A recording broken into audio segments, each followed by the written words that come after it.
Je me nomme Mamadou Lamarana Diallo. C'est un sentiment de joie, de satisfaction et de fierté.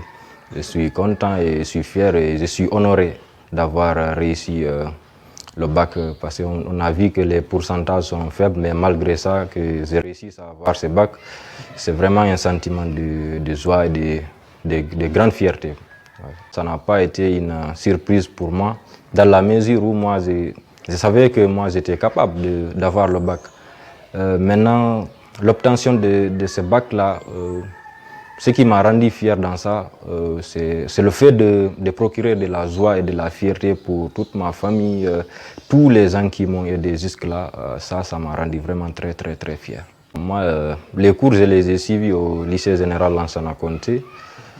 Comme tous les autres candidats, moi, je partais là-bas, je suivais les cours comme tous les autres. Et puis, arrivé au bac aussi, je suis allé m'installer dans la même salle que les autres. Donc, la seule différence, c'est que moi, je devais composer en braille. Donc, et les sujets sont venus en noir.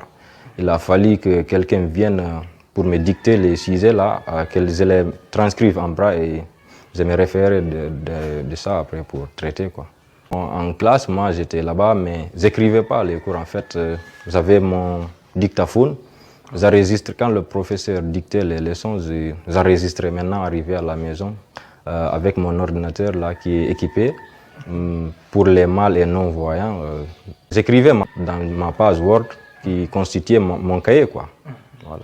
Bon, moi, dans la vie, j'aimerais devenir par exemple, un enseignant parce que, voilà, donc je vois les difficultés que des gens qui ont un déficit visuel ou bien d'autres handicaps physiques, par exemple, rencontrent pour accéder aux études, comme tous les autres. Maintenant, moi, pour pallier à ça, j'aimerais être un enseignant. Donc, mais il faudra que je demande des conseils de tous ceux qui m'ont aidé jusque-là pour savoir quelle filière aller faire à l'université, parce qu'on a tous besoin d'être conseillés. Bon, les difficultés, ça ne manque pas.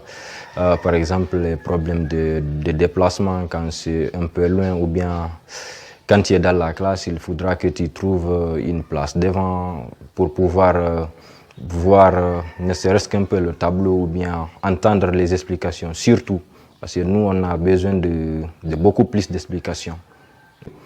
Nul n'est handicapé. Si ce n'est que tu te mets dans ta tête que tu es handicapé ou bien que tu es dépendant, tu ne le seras pas. Tous ceux qui se disent dans leur tête qu'ils sont handicapés, ils le seront. Mais si tu te dis que toi, tu n'es pas handicapé, toi, tu peux étudier, tu peux travailler comme tous les autres, réussir dans la vie, alors tu le feras.